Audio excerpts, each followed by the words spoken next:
From all appearances, this community could be in Iowa, California, or Tennessee. It looks like an American town. As American as apple pie and ice cream. As a matter of fact, you can find apple pie here and ice cream too. But appearances are deceptive. This is not an American town. It isn't even in the United States.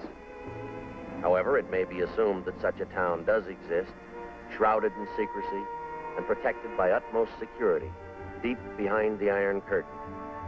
Russia seems to have plenty of barbed wire to enslave its own people, to keep freedom out. You might call this a college town, communist style. As part of a long-range plan to destroy our free way of life, these young communists are studying the economic, political, and religious institutions that are the very heartbeat of America. They're studying you, the way you talk and think. They're becoming acquainted with supermarkets, baseball games, and hot dogs, with all the precious freedoms which Americans so casually enjoy.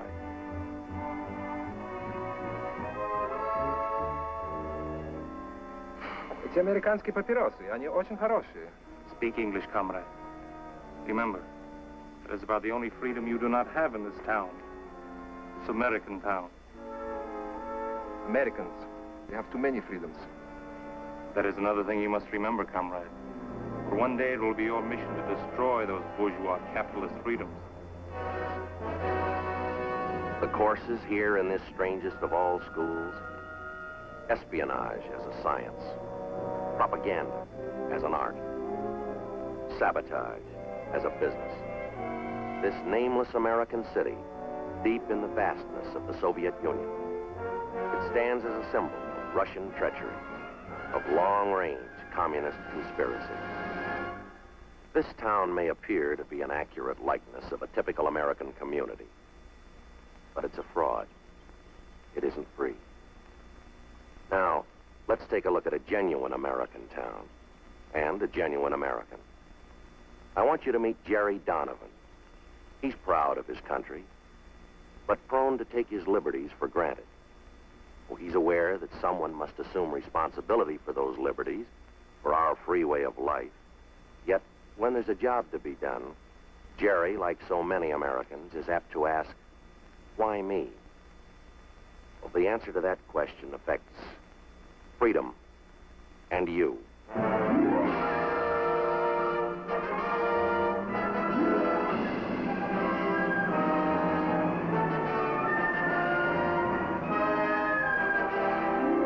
This is Jerry's house, and that's Jerry's little boy, Jimmy. He's the fastest runner in his class.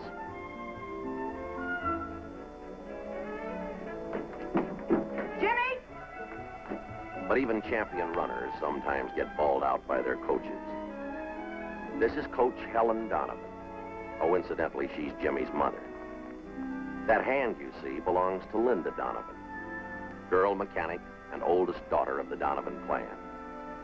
This young man who looks like a lovesick St. Bernard is Bill Martin, Linda's boyfriend. Bill wants to be a lawyer, but sooner or later he'll have to face the fact that he'll never be able to out-talk Linda. This dignified young lady is Sally Donovan, escorting Jerry Donovan as he leaves for work. She has a special interest in Jerry. He's her father. The Donovans, happy, healthy, contented, living in a land they're proud of. It's a nice picture. But there's one thing wrong with it. Daddy, how's that new reel working?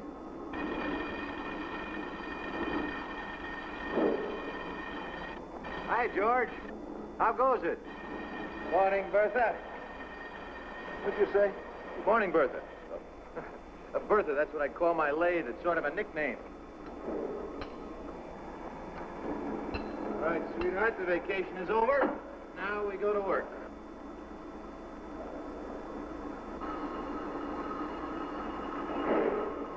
Hey, be careful, boy. Don't want anything to happen to that bowling hand. Hey, Pete, I was pretty good last night, wasn't I? Well, not bad. Not bad. See the way I picked off that last 5-10 spare, a little hook, and zoom right on the button, huh? Yeah, well, too bad it was a practice game. You better save a little of that luck for the league championship. Luck, you say? Say, Pete, the old master is not going to lose his touch. Okay, Master, I'll sleep easy. See you later. Hey, Jerry, you gonna make the meeting tonight? No, I can't. Well, it sounds pretty important. Management's getting together with our union committee to iron out some differences you ought to show. Not a chance. The in-laws are in town. Helen wants me to stay home. Swap jokes with the old boy. Anything to keep her happy, you know how that is. Sure, buddy. I'm a married man myself, remember? See ya. So long, Pete. Well, Bertha, siesta's over. Let's get back to work.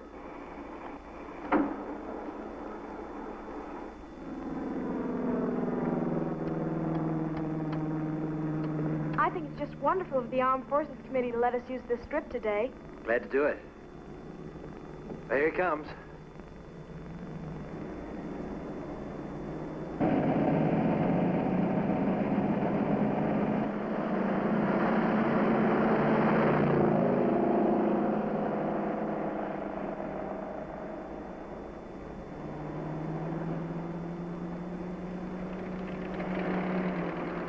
How do I do, Sergeant?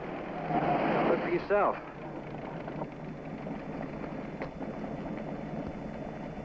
Break any records? Take a look for yourself. 103.92. Hey. Freddie, you can spread the word. We're ready for the Salt Lake Flats. That's sensational. Terrific. You're a cinch in those road races. You can also tell him that I owe it all to my mechanic. Jump in here. We're going for a ride. Thank you. See you, Freddie. Bye. See you.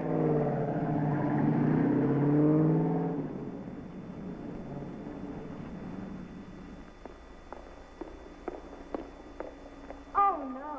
What's the matter? You're being drafted in 2 weeks, right? Right. Then what about the road races? Honey, is that all you're worried about, is the road races?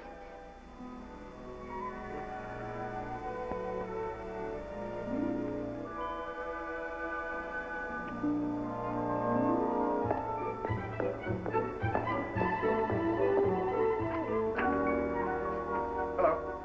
I'm Bill Martin. I'd like to see Major Barnett. Just a moment. Bill. Oh, that's all right. Major Barnett's a friend of my father's. Come in, please. Thanks again. Major Barnett? I'm Bill Martin, Owen Martin's son. Well, Bill, this is a surprise. Let's see, the last time I saw you, you were playing shortstop for Little League. Yeah, it has been a good while, hasn't it? Oh, this is Linda Donovan, Major. How do you do, sir? A pleasure, Miss Donovan. What can I do for you, Bill? A few weeks ago, I went down and took my physical, and then I was notified that I'd been classified 1A. Then I got my orders to report for duty.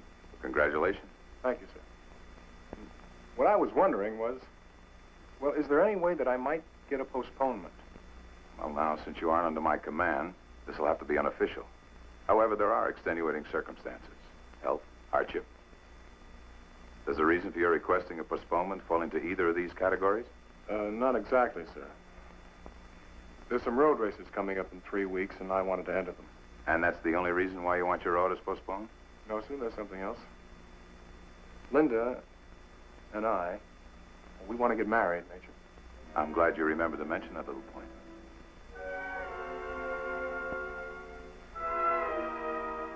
I'm glad you remembered to mention that little point.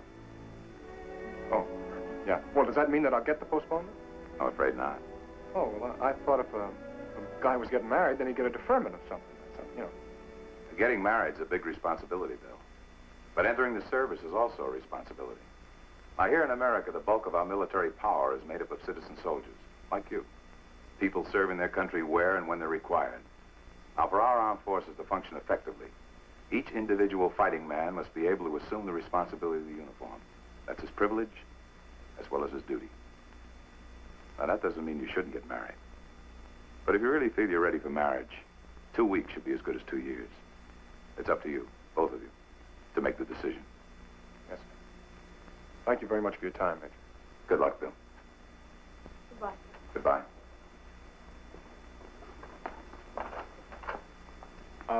Major, about those road races. I guess we didn't figure on breaking any records anyway. We'll see you. Bye. Goodbye.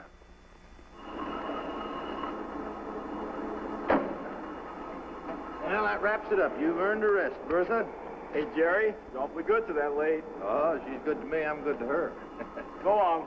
Have a nice weekend. Same to you. Sorry you can't make it tonight, Jerry. Yes, see you, Pete. Yeah. Are we going to see you at the meeting tonight? Hello, Mr. Evans. No, I'm afraid you're going to have to carry on without me. My in-laws are in town. You know how that is. Of course, everything's in pretty good hands. Well, that's not the point, Jerry. You missed our last meeting with the union committee. There's going to be some pretty important items on the agenda tonight. You ought to be there. Say, aren't you forgetting something? You represent company management, remember? Now, what do you care whether I show or not? Well, I do care, Jerry. We're always willing to iron out any difficulties with the unions, but we want to do it on a representative basis. Otherwise, all our efforts are meaningless. You know that. Yeah. Well, excuse me, Mr. Evans.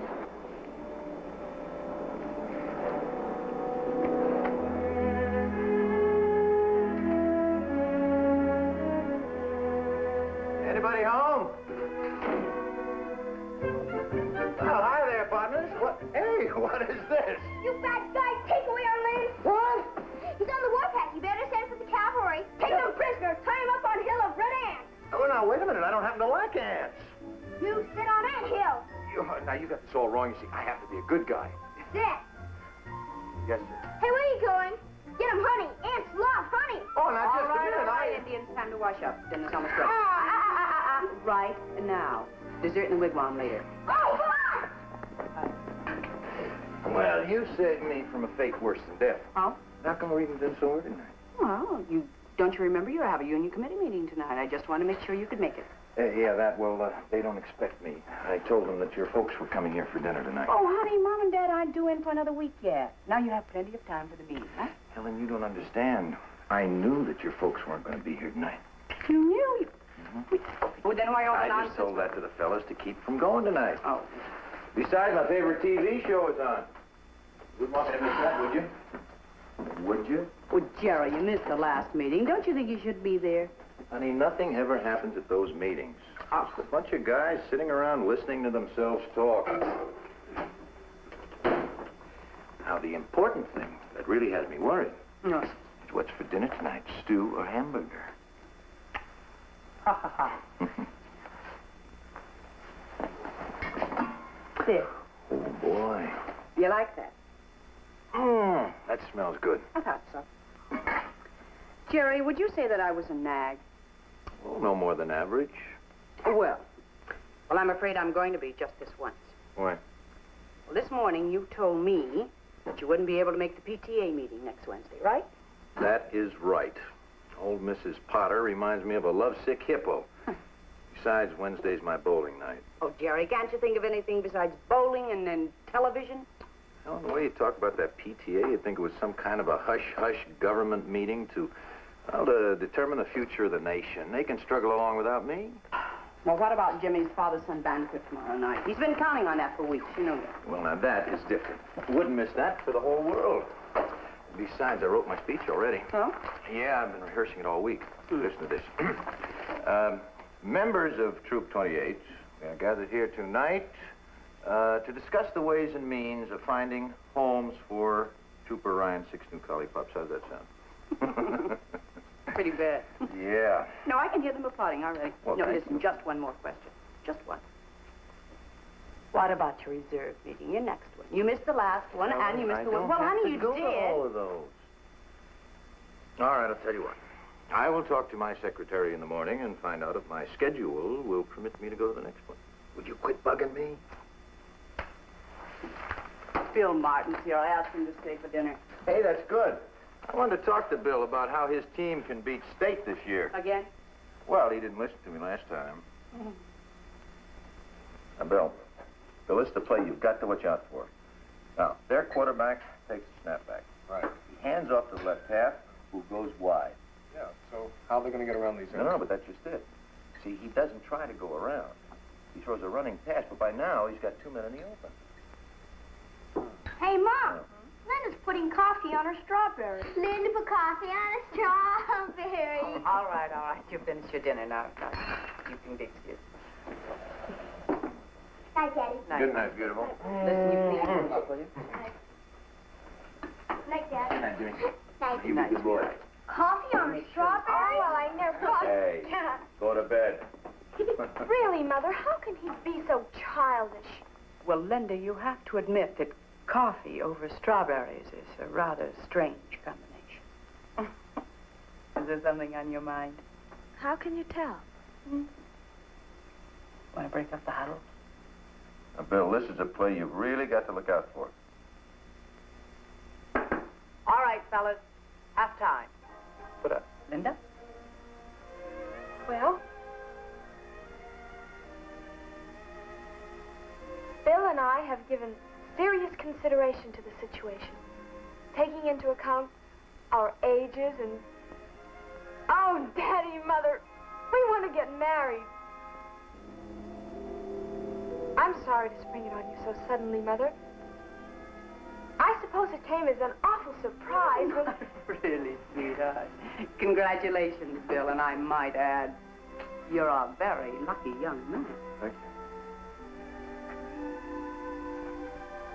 Daddy? Well, if everybody's through kissing each other, I think there are a few things we ought to iron out.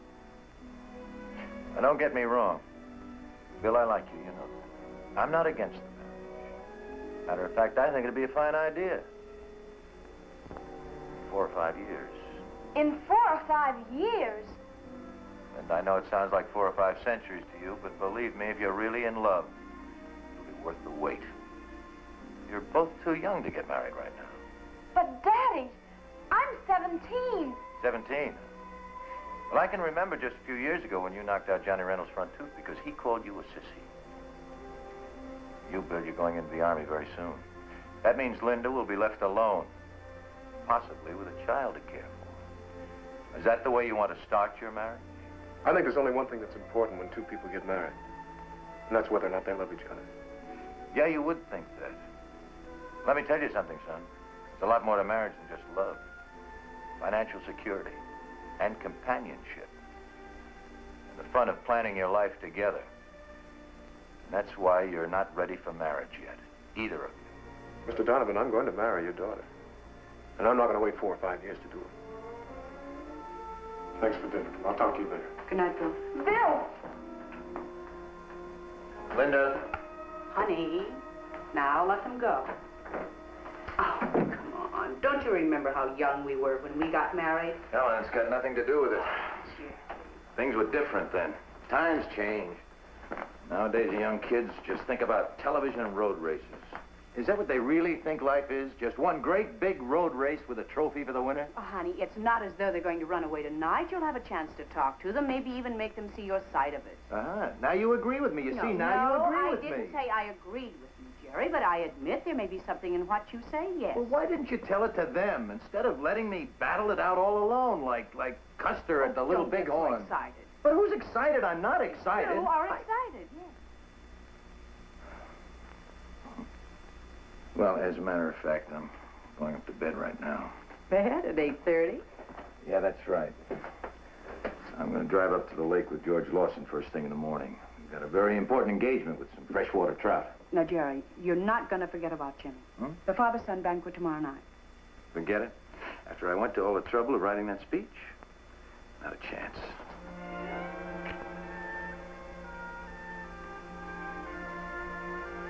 Good night. Yes.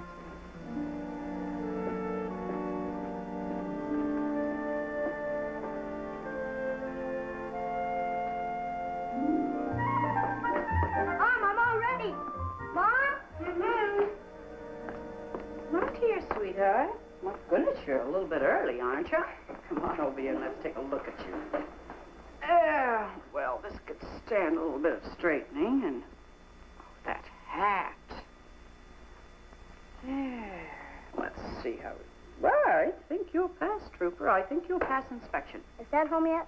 No, but he will be soon. So why don't you just sit down and watch television till he gets here? Okay. Just flick the knob. Just flick the knob. Oh, all right.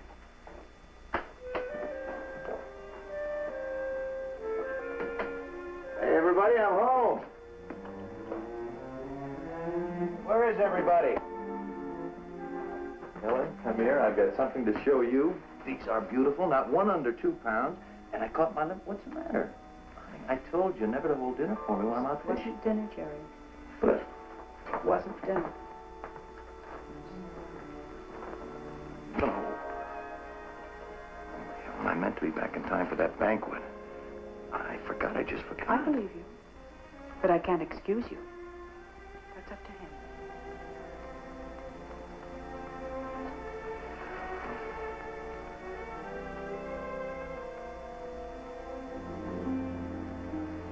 Hey, Trooper. Hey, Trooper Donovan, wake up. Time to go yet, Bob? Jimmy, the banquet's over. It's too late now. It's all my fault. That's okay, Pop. I didn't really count on going anyway.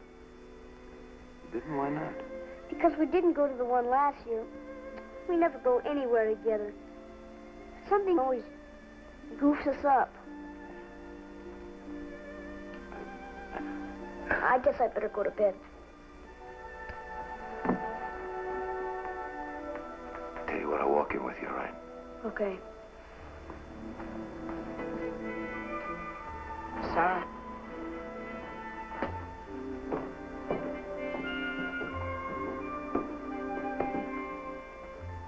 Trooper Donovan, I have my speech right here. I'm going to save it for next year's banquet. Is that a deal? Sure, Pop.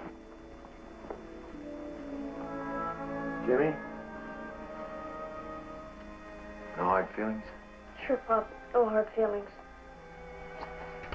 Attaboy.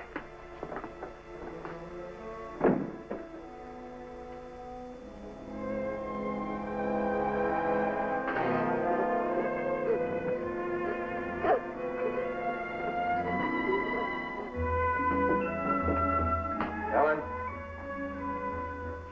Helen? Yeah. Well, they're here. My orders. Jerry Donovan, Chief Machinist, made U.S. Naval Reserve report for 2 weeks active duty. Wouldn't you Well, know? honey, you knew they were coming when you put in for Well, it them. seemed like a good idea 2 months ago, but now I wish they'd let somebody else do the job. Any particular reason why? Just comes at a bad time, that's all. Well, the kids will be getting out of school. The bowling team has a chance to win the league championship.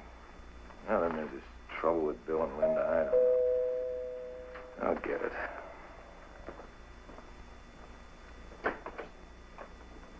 Well, hello, Bill. Hi, Mr. Donovan. I came by to see Linda. Well, that's fine. Come on in. Come on in, sit down. Make yourself comfortable. Thank you. Good evening. Hello, Bill. I'll tell Linda you're here. Thanks, honey. Smoke? Thanks. I just got something that might be of interest to you. What? A memento from Uncle Sam. Congratulations. Yeah. The way it looks to me, Bill, that kind of puts us in the same boat. Let's just forget that I'm a few years older than you. Fact is, we both face the same problem. What problem?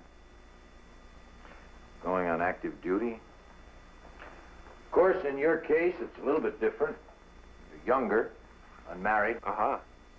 But I intend to get married, Mr. Donovan. That's what I'd like to talk to you about, Bill. You can see how it is with me.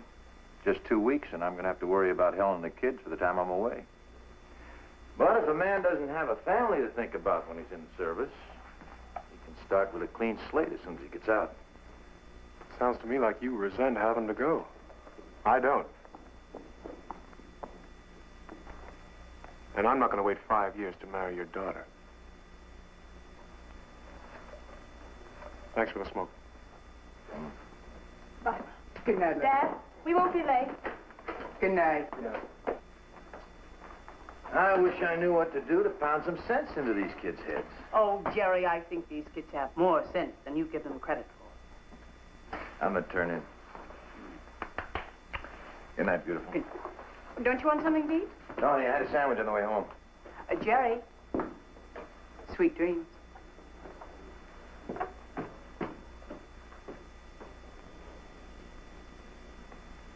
Picture of an American retiring for the night. going to bed in comfort, without worries or problems. Well, almost without problems.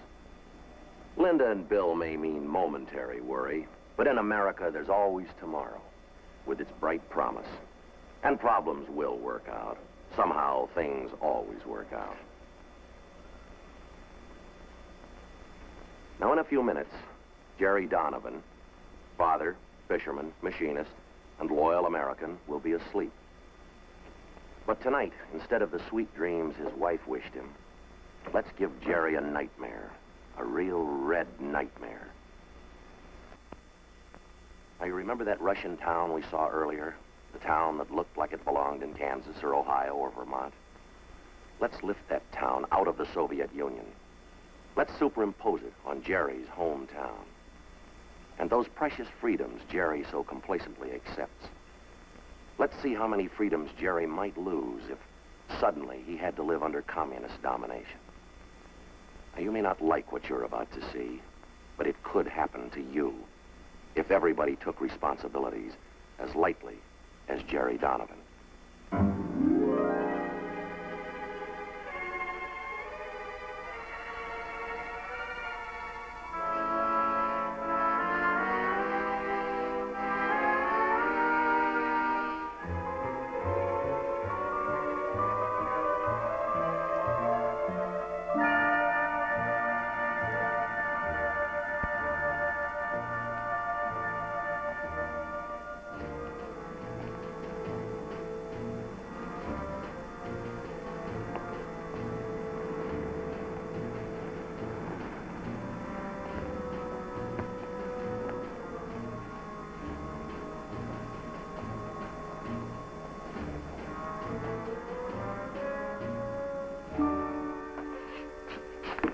Charlie, will you hurry up with the coffee? All right. I've only got one pair of hands. Jerry's a little confused. Things seem different now, and they should, because freedom has suddenly vanished. Fortunately for Jerry, this is just a nightmare, the result of a troubled conscience. But there are some people, like Jerry, who have to learn it the hard way. And this is the hard way.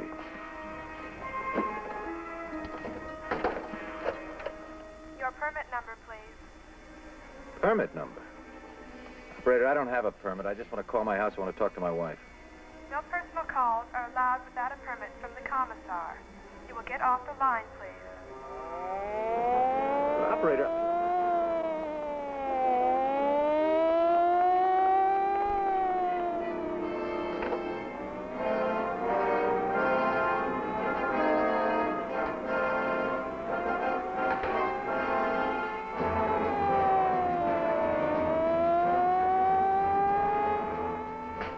Say what gives. Come along, comrade.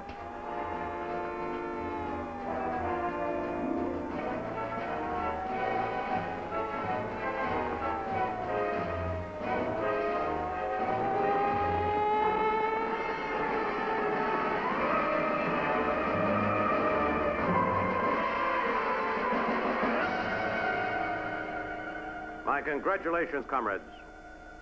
Now that you've become acquainted with the enlightened communist system, in contrast to the outdated capitalistic way of life, you are now prepared for the next step of your indoctrination, which will be most difficult.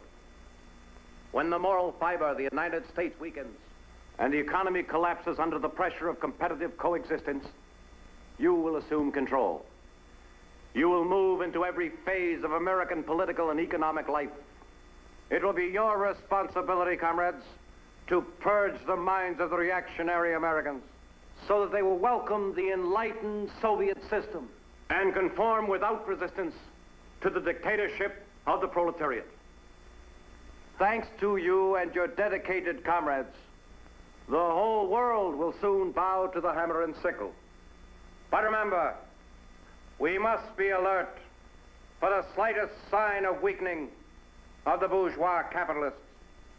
You will find that duplicity, deceit, treachery, and inconsistency can be effective weapons against these gullible Americans. Again, my congratulations, comrades. Continue the good work.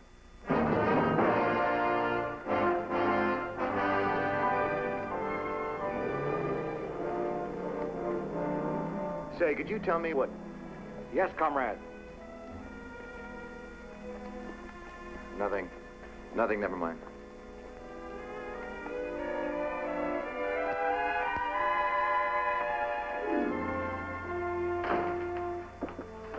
Thank God you're all right. I have something to do. Gee, Helen, I'm sorry I'm late. Something strange happened. Something very strange. I was standing in the plaza... Never mind that. But you are disturbing the children. Their meals are to be consumed without interruption. I don't blame you for being sore, but I'll make it up to you. Tomorrow night, we'll have an early dinner at the steakhouse. Then we'll take the kids to the drive-in movie. That would be quite impossible. Tomorrow night, you've been selected to address the Parent-Teachers Committee. The what? Oh, no, there must be some mistake. They don't want me. What would I talk about? How Jimmy's team lost the Little League championship last year? The subject of your address has already been selected for you. The theme will be how the new communistic life benefits children. Now, wait a minute. What if I don't want to talk about that? What if I don't want to talk at all? I would advise you not to object. Recently, the party learned that you were on the debate team while in school. They were very disturbed that you kept this fact a secret from them. Experienced speakers are needed by the party. They'll make very good use of you. That's right, and next week you will make another speech to the young pioneers. Oh, really? And what am I to say? Or does the party have that figured out, too? Your topic will be Communist Youth and Industry. You will tell about the success of the school reform plan and the record yield of corn harvested on the children's farm. Why is it that everybody knows what I'm supposed to say except me? The speech was delivered here yesterday, and the children took it to school with them. They told us that if we learned it, we would understand the communist purpose. Oh, they did they? Well, I just happen to be your father. If you don't mind listening for a minute, there are a few facts I'd like to explain to you. Sergeant, check the kitchen. You look in the back. I'll be upstairs. Hey! What is this? Where do you think you're going? We have no time for explanations. Already we are 15 minutes behind schedule. I don't care who sent your why. You're not going to take another step until I see your warrant. Warrant? We need no warrant. As a member of the Young Communist League, your daughter has volunteered for farm work. She's to be transported immediately. The truck is waiting outside. Now, wait a minute. Let me get something straight. You say my daughter volunteered? That is correct. Here's the signature. Requesting transport to the People's Collective. Signature on that piece of paper is false. And everything you've said is a lie because my daughter would never leave here of her own free will. Sergeant! You've got no right to be in this house. I'm going to give you just 10 seconds to get out of here. Daddy? It's true, Daddy.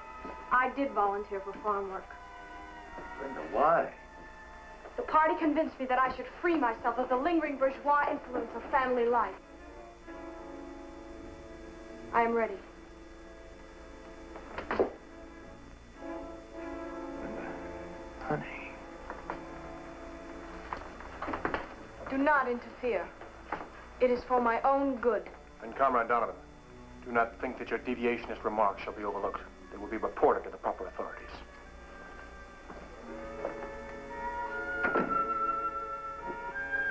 Helen.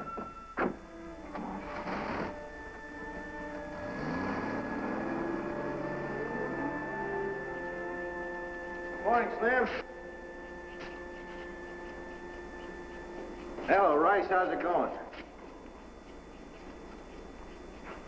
Hi, Mike.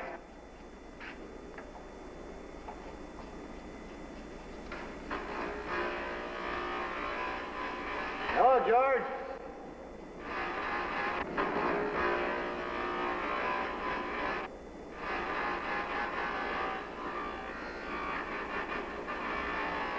Hey, what's this quarter business? That's today's work, comrade.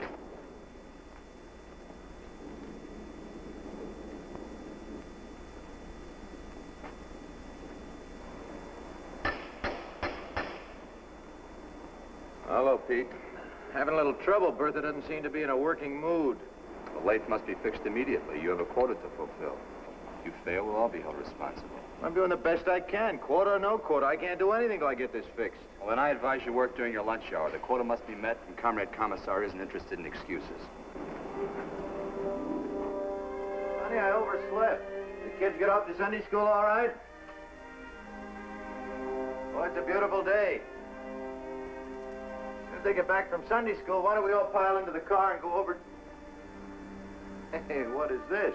Someone going on a trip? You could call it a trip. Actually, the children are going away to a state school. Now, wait a minute. Wait just a minute.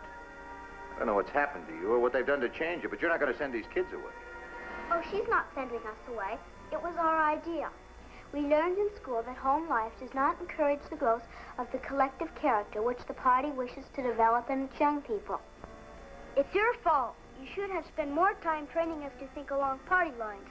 Instead, you yourself have been guilty of deviationism and bourgeois sentimentalism. As a member of the Young Pioneers, it will be my duty to report you. Now, you better listen to me. All of you.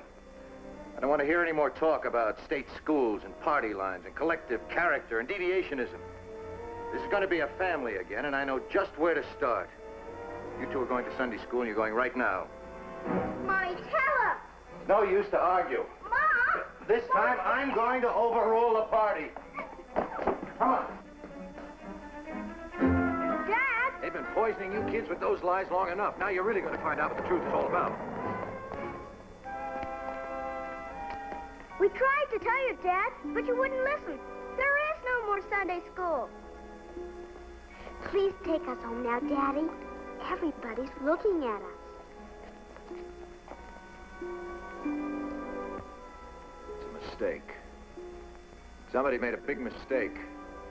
Come on, we're going to get this straightened out right now. Come on. Come on inside. Come on, Jimmy.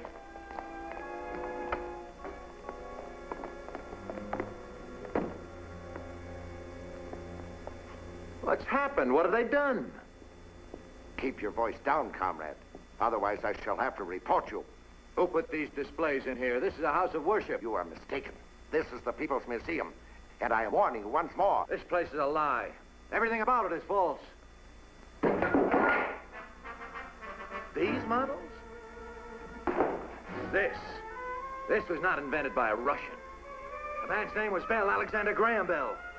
And he was an American. Get that, comrade. Everything on this table is as phony as the town. The rotten system you call communism.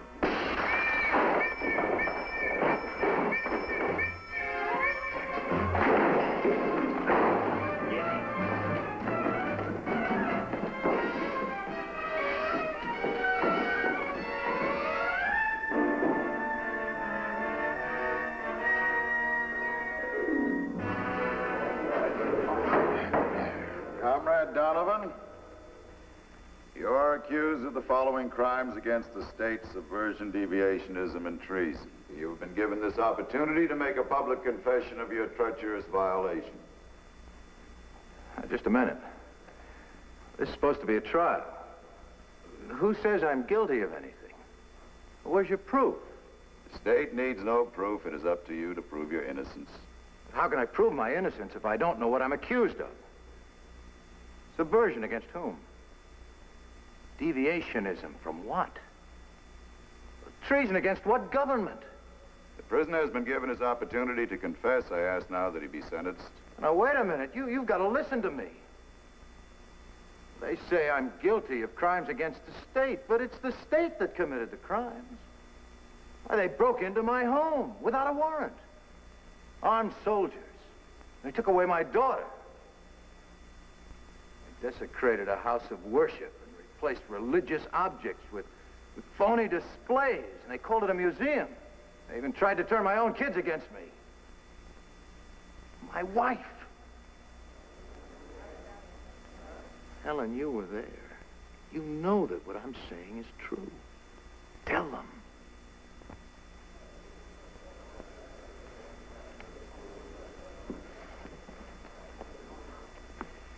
Mrs. Donovan,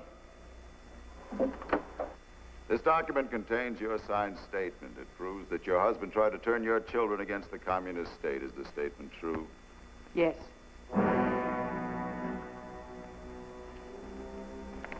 Lieutenant Martin, Comrade Kucheznov, Comrade Malenko. These documents contain your signed statements. They prove that Comrade Donovan is guilty of deviationism and treason. I want you to tell the court if these statements are correct. I will ask you each in turn. Comrade Kucheznov. Yes, the statement is true. Comrade Malenko? True. Lieutenant? The statement's true. There's no need to continue this trial. The evidence against the prisoner is overwhelming. I ask now that he be sentenced immediately.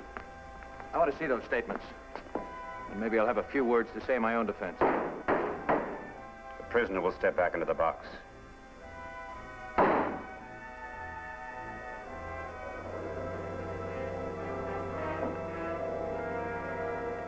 There is no need to examine the statements of the witnesses. The prisoner stands condemned by his own words. He has challenged the supreme authority of the state. He has questioned its practices and its decisions. And by these actions, he has proved himself to be a dangerous enemy to the proletariat. And he must be treated as such, as an ugly remnant of a diseased bourgeois class. He must be eradicated before the contagion can spread.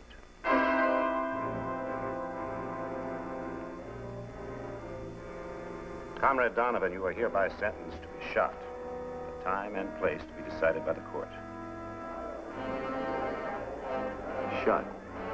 I suppose that's the only sentence you could give me. Because there's no place in the communist world for a man who believes that all men were born free. The right to search for the truth. That's what you're really afraid of, isn't it? The truth. In a communist society, the state is the author of truth. And it will tolerate no questioning of its authority to define what is true. That's where you make your mistake. Because communism isn't a system of government. Communism is a system for producing robots, slaves, who talk and think exactly the way you want them to.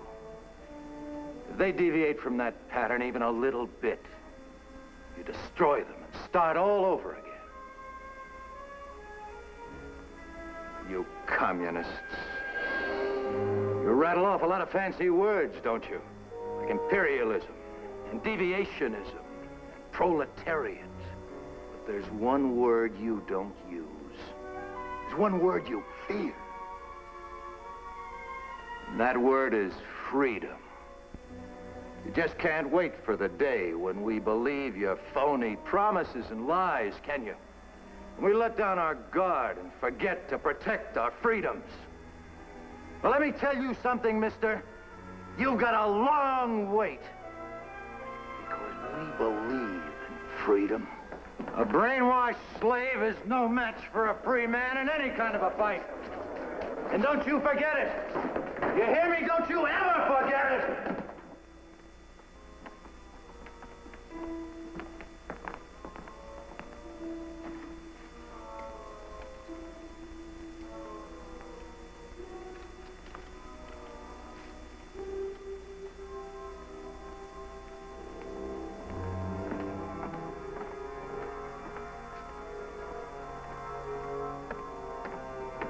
Comrade Donovan.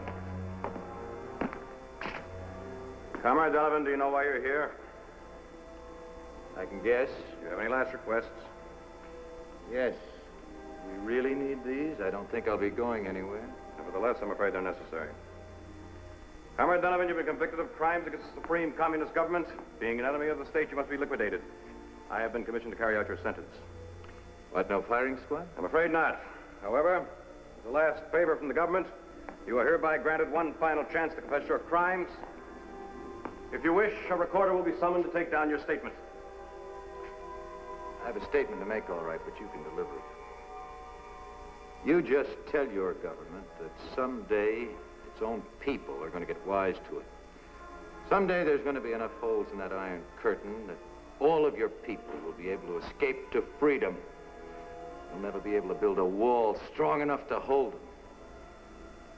One of my own countrymen once said, you can't fool all of the people all of the time. Believe me, you communists can't keep fooling the entire world. You can't even keep fooling your own people. Because the news about communism is getting around. That it's only another word for slavery. Don't worry, Jerry. that bullet will never reach you. Because it's time to bring you back from your red nightmare. What you have seen is not entirely fiction.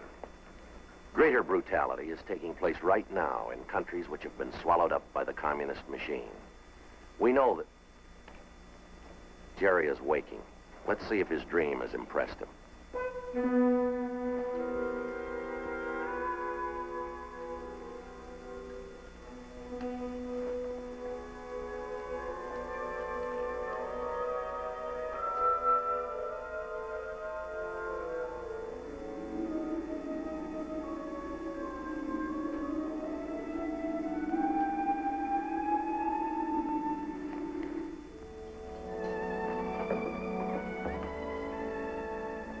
Helen? Yes, darling.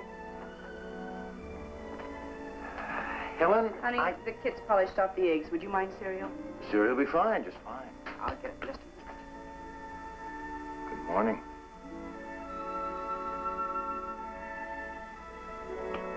Well, good morning. Good morning. Daddy, will you buy me a new space helmet? A what? He's gone from wide open spaces to outer space. Oh, he is he? Yeah, I guess we can put you in orbit all right. You get a space helmet. Hey, Mom! Mom!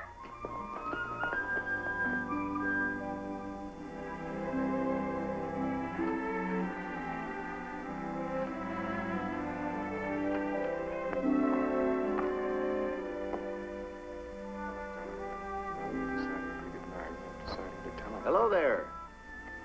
Hi, Daddy. Hi. Mr. Donovan? Bill?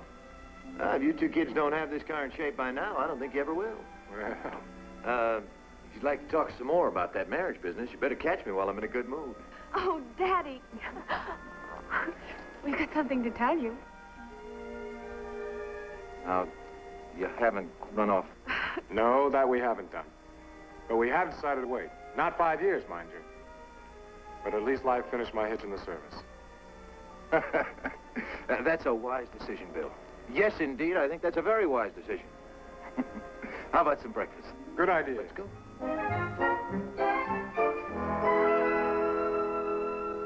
Jerry knows now, so he'll never forget it. Responsibilities are a privilege, an inherent American right, the strength of our nation. The bright hopes of a free world are founded on the dedication of individual Americans. People who guarantee freedom by standing ready to fight against aggression, against the communist attempts at world enslavement. Freedom is not hereditary. It must be earned. Freedom has a price, and its price is vigilance. Its price is responsibility, not only of government, but of every citizen who salutes our flag.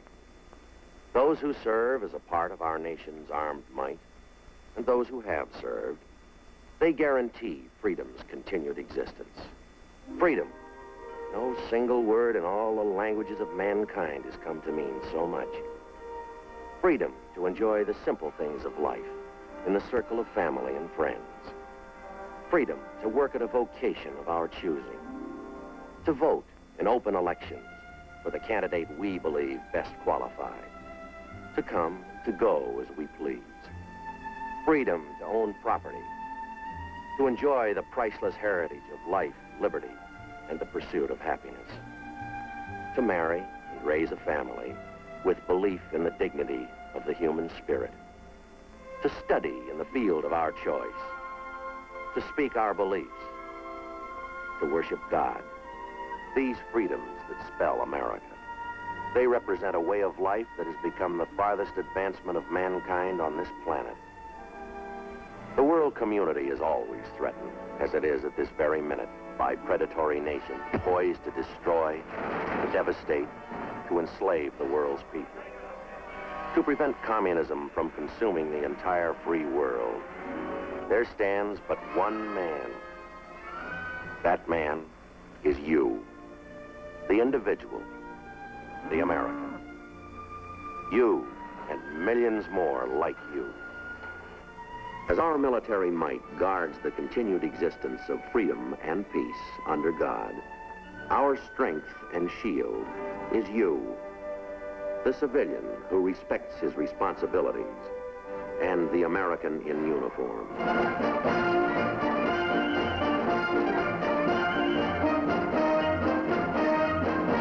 You, the individual American soldier, and the United States Army, a force for freedom safeguarding our way of life.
You, manning the Navy's ships and planes, watching and guarding the world's seaways.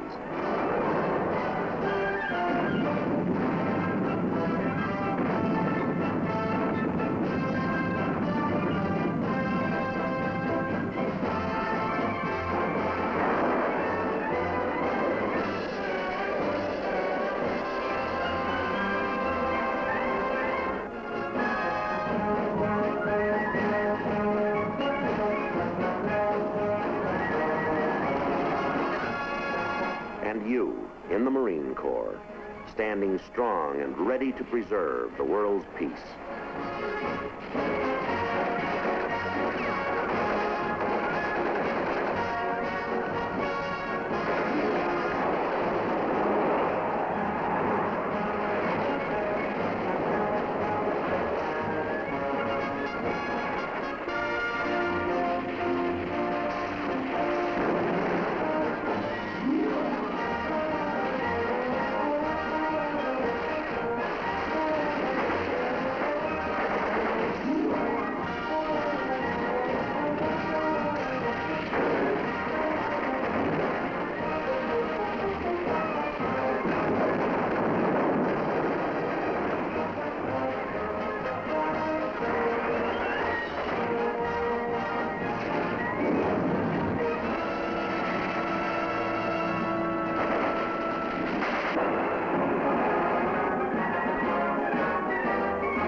You, the men who fly our Air Force planes, and those who keep them in the sky as a mighty persuasion for peace.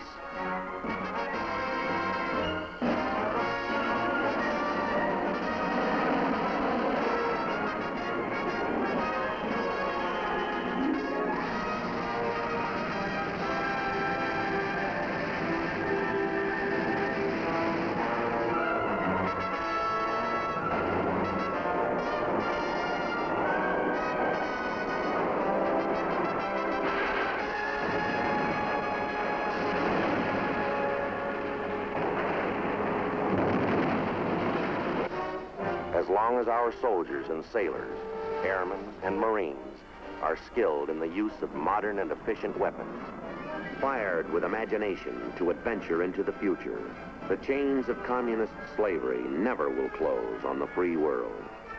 Because there stands that one man. That man is you.